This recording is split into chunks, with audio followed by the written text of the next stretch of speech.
जय हिंद दोस्तों। साप्ताहिक रनिंग माइलेज एक सबसे महत्वपूर्ण कारण है जो एलीट रनर को साधारण रनर से अलग करता है।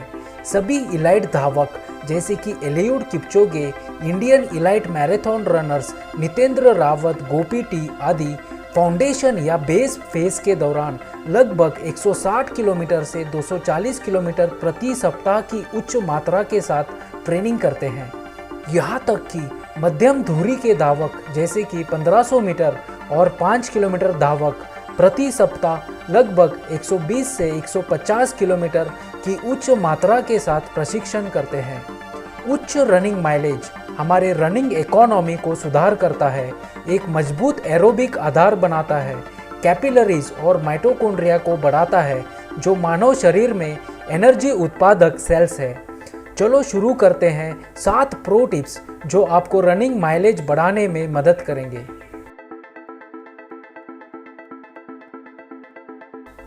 यदि आप एक धावक के रूप में काफ़ी सुधार करना चाहते हैं तो दिन में 2 बार यानी सुबह और शाम को प्रशिक्षण सप्ताह में 4 दिन आवश्यक है।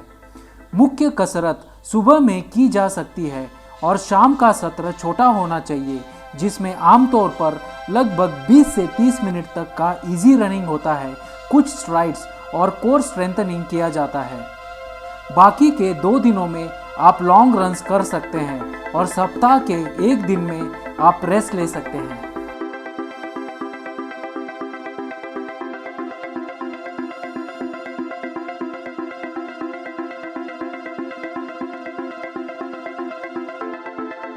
माइलेज बढ़ाने का दूसरा तरीका है हर वर्कआउट के पहले वार्म अप रनिंग करना और वर्कआउट के बाद कूलिंग डाउन रन करना।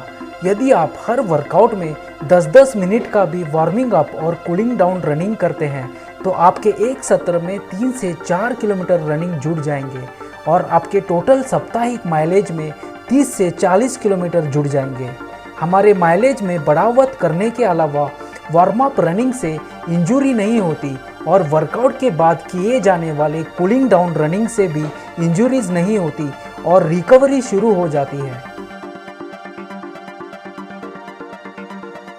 स्ट्रेंथ ट्रेनिंग हफ्ते में 2 दिन करना अत्यावश्यक है और इससे आप इंजरीज के बिना अधिक रनिंग माइलेज आसानी से संभाल सकते हैं। जिस दिन स्ट्रेंथ ट्रेनिंग सत्र होता है तो आप ज़्यादा नहीं दौड़ पाते, इसलिए हफ्ते में 1 दिन का स्ट्रेंथ ट्रेनिंग सत्र वेट्स के साथ करना चाहिए और एक स्ट्रेंथ ट्रेनिंग सत्र हिल रनिंग या स्टेयर्स पे 40 से 50 मिनट दौड़ के करना चाहिए। हिल रनिंग और स्टेयर्स रनिंग से भी हमारे पैरों में अच्छी स्ट्रेंथ आ जाती है। लॉन्ग डिस्टेंस रनिंग में रिकवरी सबसे महत्वपूर्ण पहलू है क्योंकि आप अगले वर्कआउट के लिए तभी तैयार हो जाते हैं जब आप पिछले वर्कआउट से ठीक हो या रिकवर्ड हो। रिकवरी होने का एक सबसे अच्छा तरीका है रोज 8 से 10 घंटे सोना और वर्कआउट के बाद 30 मिनट का एक रिकवरी विंडो पीरियड होता है जिसके अंदर आपको कुछ ना कुछ खाना चाहिए। एक अच्छा विकल्प है वर्कआउट के 10-15 मिनट के भीतर एक केला और थोड़ा नमक गुड़ के साथ 1 ग्लास नींबू पानी जो हमारे शरीर में इलेक्ट्रोलाइट स्तर को पुनर्स्थापित करता है। एक ट्रेनिंग लॉग बुक आपके वर्कआउट पर नज़र रखने के सबसे अच्छे तरीकों में से एक है। यहाँ तक कि एलियूड किपचोगे जैसा मैराथन धावक भी एक लॉग बुक रखता है। यह नोटबुक एक उपयोगी उपकरण है जो आपको एक साप्ताहिक समय सरणी स्थापित करने में मदद करता है और आपकी फिटनेस और थकान के स्तर और अन्य महत्वपूर्ण संकेतों की स्थिति के बारे में पर्याप्त संकेत देता है जो आपको प्रशिक्षित करने के तरीके को निर्देशित करेगा।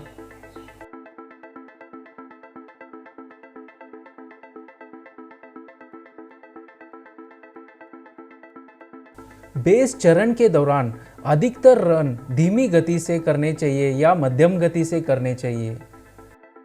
अंतिम लेकिन सबसे महत्वपूर्ण बात, प्रोग्रेसिव ओवरलोड सिद्धांत के आधार पर वीकली माइलेज बढ़ाने की एक प्रक्रिया है जो बताता है कि 10 से 15% से अधिक वीकली माइलेज नहीं बढ़ाना चाहिए।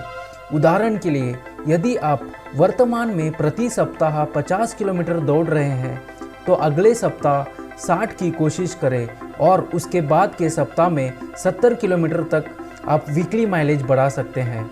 हर चौथे सप्ताह में वीकली माइलेज कम करना चाहिए।